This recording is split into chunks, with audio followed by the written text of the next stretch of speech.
Shalom dari studio Gereja Mahasiswa hari ke-7 daerah Conference Minahasa dalam program Bertumbuh dalam Kasih-Nya. Kita akan mempelajari pelajaran sekolah sahabat pelajaran yang ke-11 dengan topik konflik yang akan datang. Sebelum kita mempelajari lebih dalam pelajaran ini, mari kita satu di dalam doa. Tuhan Bapa kekal yang ada di sorga, kami membutuhkan kuasa Roh Kudus boleh ada di setiap hati dan pikiran kami, agar ketika kami mempelajari firman-Mu lewat pelajaran sekolah sahabat, kami boleh mengerti dan kami boleh mempraktekannya dalam kehidupan kami. Inilah doa kami, dalam nama Yesus kami berdoa. Amin. Baik saudara-saudara, pastikan bahwa kita mempelajari pelajaran sekolah sahabat dari hari ke hari. Dan pada hari Sabat kita akan mendiskusikan di setiap UKSS yang ada di jemaat masing-masing. Ayat tema yang telah dipilih oleh penulis untuk kita baca pada pelajaran ini terdapat dalam Perjanjian Baru dalam kitab Yohanes pasal 17 ayat yang ke-17. Bunyi ayatnya seperti ini. Kuduskanlah mereka dalam kebenaran, firman-Mu adalah kebenaran. Saudara-saudara, kita akan mempelajari ringkasan pelajaran ini. Kita akan melihat beberapa poin yang sangat penting dalam pelajaran sekolah sahabat ini. Poin yang pertama dalam pelajaran ini dikatakan bahwa nubuatan kitab suci telah memperingatkan bahwa konflik kosmis yang panjang antara dua kekuatan yang berlawanan dan tidak dapat didamaikan, yaitu antara Allah dan iblis, akan segera berakhir dan akan mencapai puncaknya dalam pertempuran terakhir. Poin yang kedua dalam pelajaran ini juga dikatakan bahwa pertempuran terakhir ini akan memperebut masalah otoritas dan penyembahan. Siapa yang akan duduk di atas tahta alam semesta, dan siapa yang akan menerima kemuliaan yang seharusnya diterima oleh Sang Pencipta, Pemelihara, dan Juru Selamat. Kemudian poin yang ketiga dalam pelajaran rangkuman ini, dalam pelajaran sekolah sahabat dikatakan bahwa karena alasan-alasan ini konflik akan melibatkan hari Sabat. Simbol Tuhan atas segala kuasanya. Sebagai apa saudara-saudara? Sebagai pencipta, pemelihara, dan juru selamat.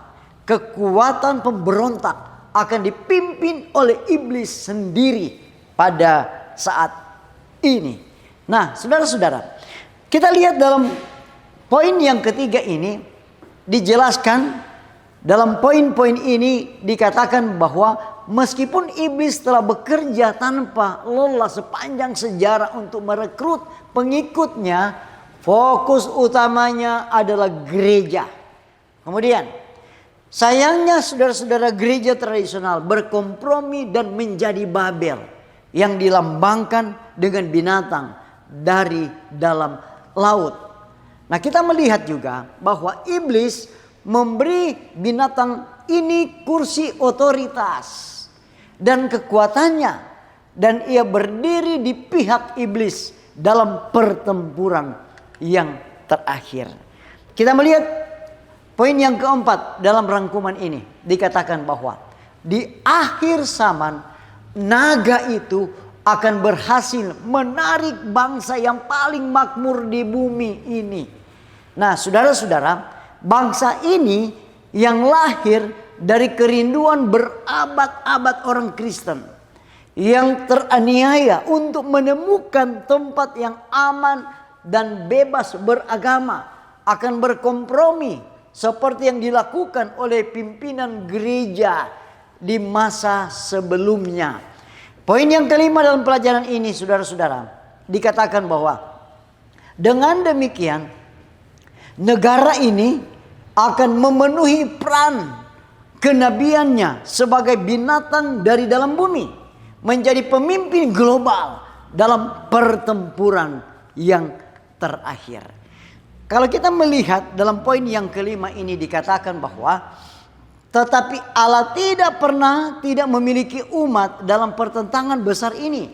Sampai akhir konflik Dia akan selalu memiliki umat, yaitu gereja yang sisa adalah gereja yang tetap setia. Kemudian gereja yang sisa ini adalah gereja Allah, selalu mengakui Dia sebagai Raja, menyembah Dia dan menaati perintah-perintahnya dan prinsip-prinsip kerajaannya. Kemudian juga dikatakan bahwa umat sisa yang setia akan menghormati hari Sabat dan menghormati Dia sebagai pencipta, sebagai Raja alam semesta ini. Kemudian juga dikatakan bahwa umat yang sisa di akhir zaman tidak hanya akan menyembah Allah sebagai juru selamat pribadi mereka, tetapi mereka juga akan menyingkapkan persekutuan kejahatan di depan umum.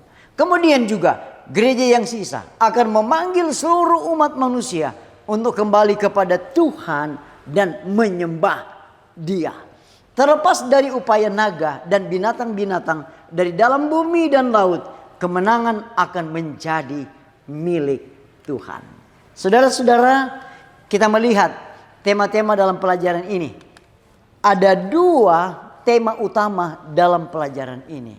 Nah, kita lihat saudara-saudara. Yang pertama adalah nubuatan kitab suci menggambarkan pertempuran terakhir antara Allah dan umatnya di satu sisi. Kemudian dan iblis serta agen-agennya, kita boleh lihat itu dilambangkan dalam Wahyu pasal 13 dengan binatang-binatang dari dalam laut dan binatang-binatang dari dalam bumi. Kemudian peperangan ini akan berfokus pada penyembahan dan hari Sabat yang merayakan penciptaan, kedudukan sebagai raja dan keselamatan dari Allah. Kemudian tema yang kedua adalah Tuhan akan muncul sebagai pemenang. Dia memanggil umatnya untuk mengambil bagian dalam kemenangannya atas kejahatan dan iblis dengan memberitakan Injilnya yang kekal. Saudara-saudara, menarik pelajaran ini yang sangat luar biasa, memberikan satu pembelajaran bagaimana keberadaan saudara-saudara.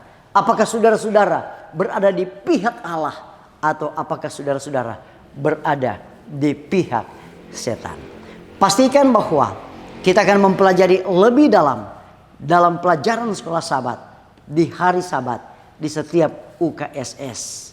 Kiranya Tuhan memberkati kita semua. Amin. Mari kita berdoa. Tuhan Bapa kekal yang ada di sorga, kami bersyukur dan berterima kasih. Pelajaran yang indah dan luar biasa, di mana memberikan satu pembelajaran bagi kami sebagai umat Tuhan, di mana kami harus berdiri pada yang benar.